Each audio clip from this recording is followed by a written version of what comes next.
Alors, Monsieur Gamal Abina, une sortie, on va le dire, hein, ce communiqué du gouvernement malien reconforte le peuple malien ainsi que de nombreux panafricanistes sur les différentes sorties ou alors les différents propos émis par le président français Emmanuel Macron lors de sa tournée. Quelle appréciation en faites-vous? Ben, je pense que ce que dit le gouvernement malien est très intéressant dans la mesure où c'est pas le pays le plus fort de la région, militairement, qu'il vient de nouer une alliance stratégique importante avec la Russie et certainement avec la Chine derrière, mais surtout qu'il fait des rappels historiques que beaucoup de chefs d'État africains ont volontairement eu tendance à oublier pour des raisons de lâcheté ou de simplement de corruption, c'est-à-dire que la France corrompait ses dirigeants ou qu'ils avaient peur tout simplement. Donc ces raisons-là ont conduit à ce qu'il ne parle pas. Le Mali a décidé de relever la tête. Il sait qu'il a un parapluie pour partie russe, donc c'est pas rien. Mais surtout, il rappelle quelques faits évidents, à savoir la condescendance, le néocolonialisme, tous ces concepts. Alors, ce qui est intéressant aussi, c'est qu'on se rend bien compte que Macron court après la Russie, puisqu'il va, en même temps que Sergei Lavrov, rendre visite dans les régions qu'il croit être encore sous influence. Il n'a pas été bien reçu, en vérité, par tous les chefs africains où il est allé. Il s'est rendu dans des conditions un peu difficiles. Il sent bien qu'il y a une désaffection. Et en même temps, Macron, tout en restant bien objectif, n'est pas le pire des chefs d'État français sur l'international. C'est-à-dire qu'il a cette posture qu'il doit endosser de chef d'État d'un ancien empire colonial qui n'existe plus. Mais de l'autre côté, il n'est pas arc-bouté sur cela. Ce qui l'intéresse, c'est surtout les questions économiques. C'est-à-dire qu'il cherche à sécuriser ses approvisionnements.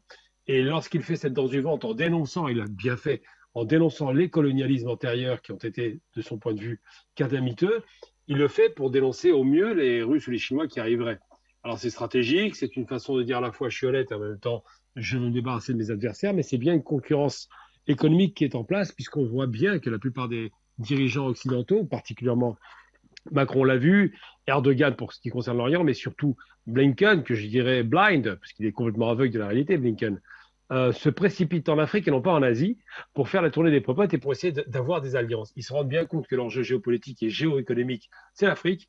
Et donc, de ce point de vue-là, ils ont décidé de fondre littéralement sur l'Afrique pour essayer d'influencer. Alors, il va de soi que dans le discours du responsable malien, il a fait un rappel qui est quand même le principal rappel plus intéressant, c'est que la coopération militaire avec la France est rompue, la coopération évidemment diplomatique n'existe plus puisqu'il y a un renvoi d'ambassadeur, mais surtout que la coopération militaire n'a rien donné. Ça a été un échec total. Et c'est ce que reprochent principalement les dirigeants maliens aux Français. C'est d'avoir promis d'éradiquer les mouvements terroristes et séparatistes du Nord du Mali et que finalement, non seulement ils n'ont pas été éradiqués, mais ils ont été canalisés et encore plus actifs que jamais. On a encore une opération qui s'est tenue il y a 2 jours où 10 soldats maliens ont été tués.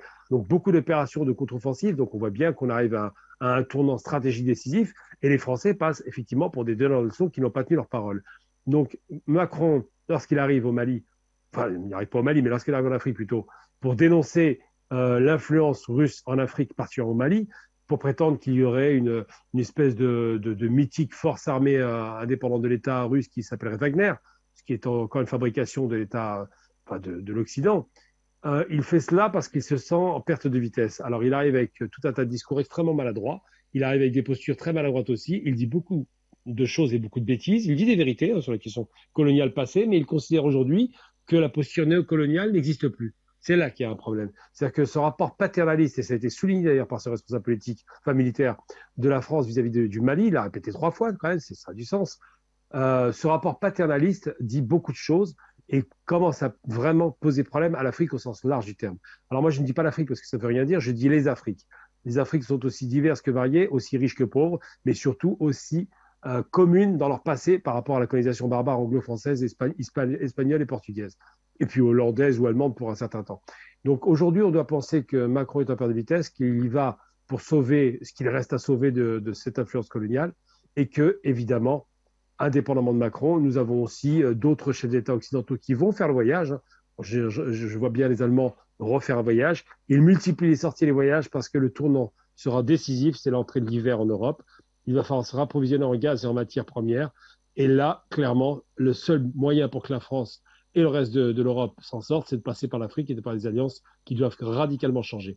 C'est la question qui a été posée par ce responsable militaire malien. Il ne veut plus entendre parler de colonisation, ni de néocolonialisme, ni de radiopropagande, comme il a appelé Radio de Mille Collines, qui rappelle un triste passé. Il ne veut plus de cela et c'est pour ça qu'ils ont été fermes dans les propos et que c'est une première en Afrique. Enfin, c'est une première excepté le discours extraordinaire de Patrice Lumumba. Mais là, réellement, c'est une première en Afrique. Ils ont montré qu'ils coupaient le cordon ombilical avec l'ex-puissance coloniale.